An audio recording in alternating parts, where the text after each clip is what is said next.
Good morning and welcome to Coffee Talk. So my first podcast went live yesterday about manipulation, spotting and stopping the manipulation in your life. And the response so far has been great. You can click the link and just listen to it. It's also on iTunes, so you can download it and listen to it whenever you want. To those of you that messaged me or listened to it, thank you so much. I'm going to make it so you guys can call in every week, which is very exciting because I'll actually get to speak to people, which is amazing. So I was meeting a friend for lunch and she was 30 minutes late. She gets to lunch and immediately launches into something bad that happened to her, never even acknowledging that she left me sitting there for 30 minutes. It was like, this came up and this came up and this happened. And she sat down and I said, listen, I love you, but you are forever the victim. You don't acknowledge how your behavior affects other people at all. I've taken on 50 jobs. That's me, okay? I did that to myself. But my time is as valuable as anybody else's. And right now, my time is strapped. If I'm going to take 30 minutes outside of work to do nothing, I'm going to go find my kids. That's where I am right now. So to leave me sitting at a table for 30 minutes and then not even acknowledge it because you forgot this and then this happened, whatever. I said, look, this conversation should have happened a long time ago. You have fallen into the victim role no matter what your behavior. It is always something because something has happened to you. I am not being insensitive. I promise you. We all choose a role. She has chosen victim. No matter how she slights other people, no matter what happens, she never acknowledges because everything in the world is happening to her. Every contribution she makes to every conversation is, well, you don't know how hard such and such was for me. It's always one-upping. If one girlfriend says her and her husband had an argument, this friend will immediately go, and so hasn't talked to me. And it's like constantly one-upping with the who's got it harder. I don't want to play that game. And I don't want to eat lunch with the victim. I really don't. It's draining. And to be honest, it's rude. When you leave somebody sitting at a table for 30 minutes, acknowledge it. Walk in and say, I'm so sorry I kept you waiting. A few things came up, whatever. Nothing comes up that is so earth-shattering that you can't shoot me a text and say, I'm going to be late. 10 minutes, yes. 15, maybe. I've left college classes sooner when the teacher didn't show up. But I stayed because I needed to prove it to myself that I was not insane, that this is indeed what was happening. So when she walked in and went into this whole you're never going to believe what happened to me thing, I let it go on. I listened to everything she had to say. And then I said what I had to say. I bring this up because, we've done coffee talks about people who play the victim.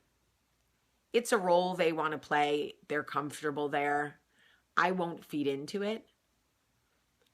Literally, psychologically, they say that if you are dealing with someone who plays the victim, do not allow them to take you for granted. You should get as angry with them as you would with anyone who left you sitting at a table for 30 minutes.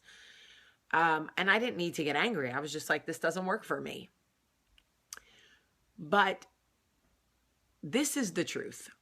Like attracts like, right? You know how they say that? Misery loves company. This is true. Look at your circle. Look who you are spending the majority of your time with. Look at how your relationships with friends are affecting your relationships. Another thing I can tell you, I had a girlfriend who was going through a really bad time at home. She would cry to me about things in her marriage. I found myself putting down my own marriage to make her feel better, to put us on the same playing field. Like when you go out to dinner with a girlfriend and she's like, "Oh, I'm so fat." And you're like, "No, I'm so fat," right? That's self-deprecating talk. It's the same thing with your relationship. I realized I was creating unhappiness in my marriage that wasn't even really there to make my friend feel better. And it was coming from a good place, but my marriage is fine. Sure, we have problems like everybody else, but it certainly wasn't in any trouble. And I was making it seem like, well, just so you know, you're not the only one. Michael, blah, blah, blah, blah, blah. And I realized that is on me. If you have people in your life that you love that are bringing you down or making you feel like you need to self-deprecate or whatever, that is on you. Like, check yourself. You don't have to end the friendship, but you need to check yourself. I should not feel guilty because my marriage is okay. If your marriage is going through a hard time, I can still be there for you and be a great friend without sinking my own battleship, right? Know your circle, though. Really take inventory of how the people in your life make you feel. If you have somebody that is weighing you down, take a look at that, because you need to figure out who you want in your circle and why.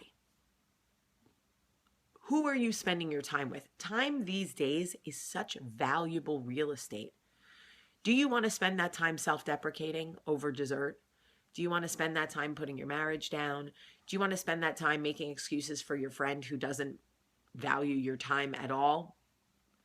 Think about the people in your life that you admire, the people whose marriages and schedules and lives are running efficiently. Not everybody's perfect, but the ones that are working.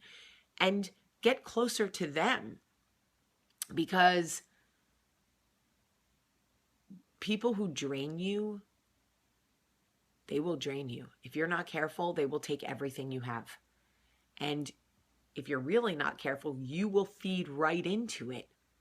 Because we never want to be the friend when someone's like, "Oh, I feel I'm so fat right now." We never want to be the friend that goes, "Oh, I'm sorry. I feel great. I look amazing." Because it makes us feel bad. So know your circle. Really know who you're spending your time with. I hear feet.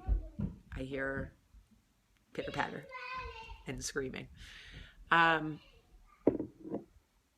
When you create a circle of like rock stars, I guarantee you will see a shift in yourself. You will see a shift in the way you speak about yourself. You will see a shift in the way you speak about the people you love. You will see a shift in the way you value your own time.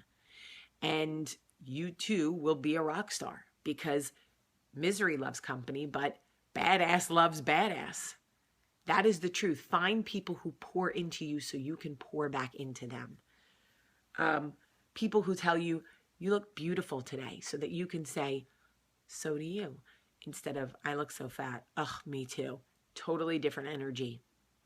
You don't need it. And P.S., last thing, don't wait for this good energy, these amazing rock star people to come to you. Go out and find them.